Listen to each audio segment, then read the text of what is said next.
हमारे जीवन में यदि दुख आए और मेरे प्रभु राजी हैं तो कभी सुख नहीं चाहिए, कभी सुख नहीं चाहिए। मेरे प्रीतम क्या परेशानी प्यारे को, जो प्रेम करने वाले उनको क्या परेशानी, क्योंकि प्यारे मेरे चाहते मैं दुखी रहूं, ये दुख समुदाय घेरे रहे, बस जोई जोई प्यारो करे सोई मुई भावे। बहुत कठिन बात है। प्रवचन कर लेना सरल है, प्रवचन सुन लेना सरल है, कि दुख घेरे रहें। एक महाभागवत परम पावन श्री त्रिपुरदास जी महाराज, अगर दुख मुझे घेरे हैं, मेरे प्यारे राजी हैं, तो मुझे दुख से कोई परेशानी नहीं। यह है प्रेमी का हृदय। देखो त्रिपुरदास जी महाराज कायस्थ कुल में प्रकट हुए। कायथ त्रिपुरदास भक्ति सुख राशि भर्यो, कर्यो ऐशो पण सीत दगला पठाइए। निपट अमोल पटहिए हित जटियावे, ताते अति भावे नाथ अंग पहिराइए।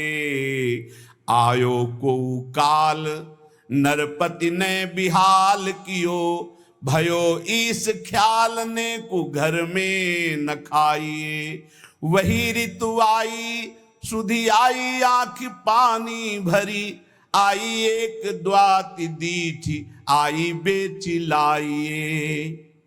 श्री त्रिपुरदास जी कायस्थ कुल में प्रकट हुए थे।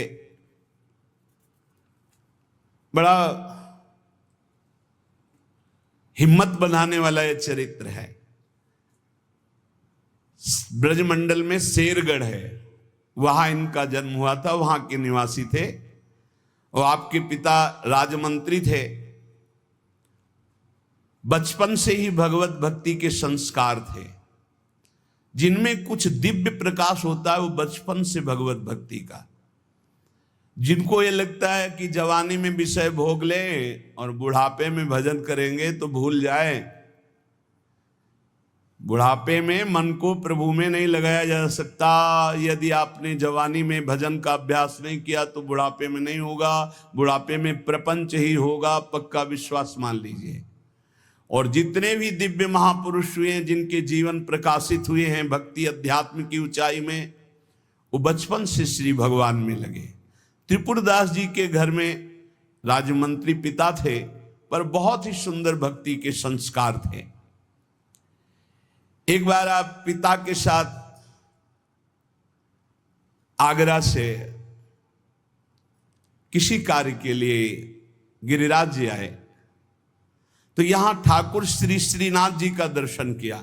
यही विराजमान थे अन्योर में, जहां जतीपुरा इधर ठाकुर जी यहीं प्रकट हुए हैं। श्रीनाथ जी अपने ब्रज के हैं, गिरिराज जी के। ऐसा सुंदर रूप श्रीनाथ जी का कि नवीन किशोर अवस्था लुभायमान हो गए। बहुत हट किया, अब मैं नहीं जाऊंगा, इन्हीं के दर्शन करूंगा, इन्हीं के पास रहूंगा। पिता राजमंत्री थे। वहां किसी परिचित से कहा कि बालक है, हट करता है त्रिपुरदास, इसको हम छोड़ देते हैं 2-4-10 दिन यहां। देखो भगवान का विधान, यहां श्रीनाथ जी के दर्शन करेगा, फिर हम आदमी भेज देंगे, बुला लेंगे। अब वो दैवी योग से प्रेरित थे, पुत्र को यहां छोड़ दिया और वापस वो लौटे तो रास्ते में कुछ वैरी दल के राजसैनिक को दुष्टों ने घेर लिया, मार डाला, पिता को मार डाला। भक्तों के जीवन में प्रारंभ से ही विपत्तियों की बौछार हो जाती है, लेकिन आप ऐसा डरिएगा मत। क्या जिनके हृदय में भक्ति नहीं है उनके परिवार के लोग नहीं मरते क्या? जिनके हृदय में भक्ति नहीं वो क्या दुख नहीं भोगते क्या? ये अज्ञानी जन है, नहीं जानते। शरीर रचना के समय शुभ अशुभ कर्मों के अनुसार दुख सुख पहले से रच गया है। भक्ति तो हम आज कर रहे हैं, ये नई खेती है, ये भक्ति का फल नहीं है, वो दुख सुख पुराने हमारे कर्मों का फल है।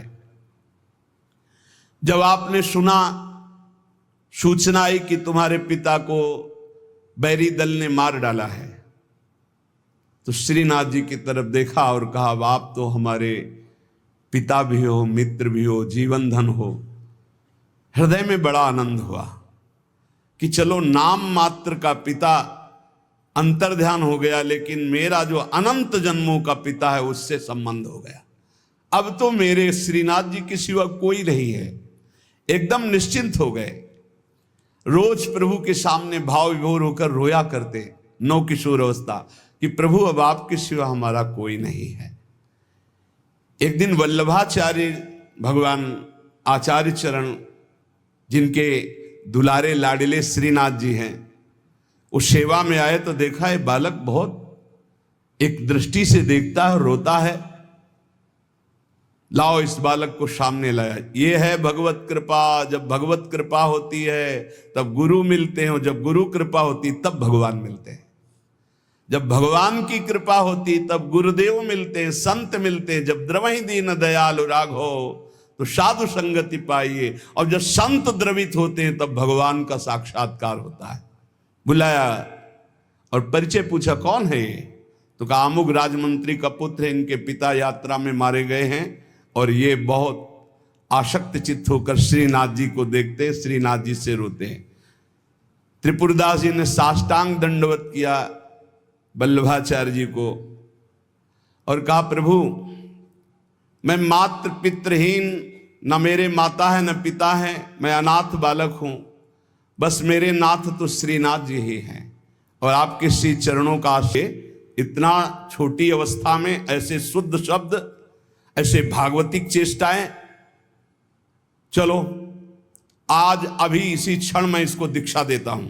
आचार्य श्री वल्लभाचार्य जी विधि पूर्वक दीक्षा देकर ब्रह्म संबंध कराया। कुछ दिन तक पास रखा और कहा वापस जाओ घर। श्रीनाथ जी की सेवा की भावना रखो, निरंतर चिंतन करो, ध्यान में श्रीनाथ जी का स्मरण रखो, भक्ति में जीवन व्यतीत करो। हमारा सदैव कृपा प्रसाद तुम्हारे साथ है। गुरु आज्ञा तत्काल श्रीनाथ जी से उनके जो परिचय के थे ले गए। यवन राजा था, उनके राजमंत्री थे, राजमंत्री बना लिया। अब ये राजमंत्री में जितना वैभव मिलता, तो इन्होंने एक बात सत्य समझी कि धन की सच्ची योग्यता क्या है? बोले संतों के मुख में चला जाए, संतों की सेवा में चला जाए, भगवंत सेवा में लग जाए, सो धन धन्य प्रथम गति जाकी। धन की सार्थकता है। ये भागवतिक सरकारी बैंक है। जैसे भारतीय सरकारी बैंक में जमा करो, जब चाहो ले लो ब्याज सहित, ऐसे भागवतिक सरकारी बैंक है।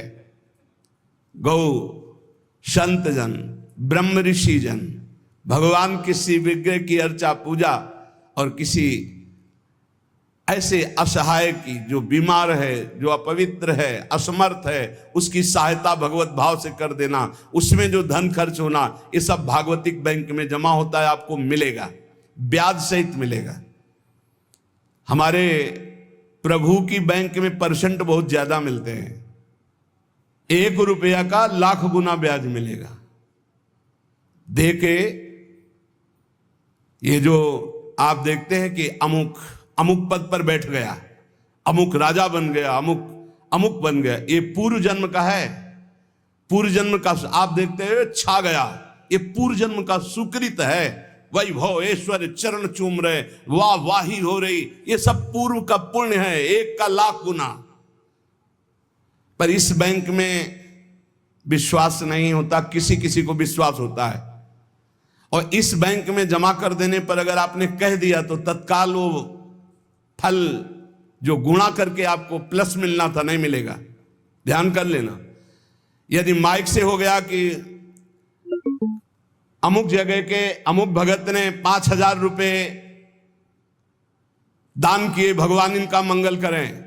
तालियां बज गई, हो गया, उड़ गया, आपके बैंक का ब्याज उड़ गया। जैसे सभा में खड़े होकर अपने पाप को स्वीकार कर ले तो उड़ गया, खत्म पाप। ऐसे सभा में यदि पुण्य स्वीकार कर ले तो खत्म। बुजुर्ग जन कहते थे कि दान ऐसा करे कि दाएं हाथ से दे, बायां हाथ न जाने। नेकी कर दरिया में डाल, कोई जान न पावे, तब लाख गुना हमारी भागवतिक बैंक से उसे मिलता है। ये तो हुआ अपना धन देने पर। और अगर ये बात हो जाए कि हे प्रभु आपकी वस्तु आपको समर्पित करते तो भगवान मिल जाएंगे, तो दियम वस्तु गोविंदम तुभ्यमेव समर्पये। ये निश्चय किया त्रिपुरदास जी ने कि राजमंत्री पद से जो भी धन आएगा मैं केवल सेवक की तरह प्रसाद से शरीर पोषण करूंगा, सारा धन संत सेवा और भगवंत सेवा में लगाऊंगा। उस श्रीनाथ जी के लिए नियम लिया, प्रतिज्ञा ली कि हर साल सर्दी में दगला बनवा कर भेजेंगे, रत्नों से हीरो से जटित बढ़िया पोशाक, सर्दी की सुनहरे गोटे, सुंदर सुंदर रत्न जटित। अब चाहे करोड़ों के रत्न लग जाए श्रीनाथ जी के लिए, और राजमंत्री थे, दगला भेजते। और रोज संत सेवा होती त्रिपुरदास जी के यहां, संत जन आते, प्रसाद पाते। धन की यही सार्थकता है।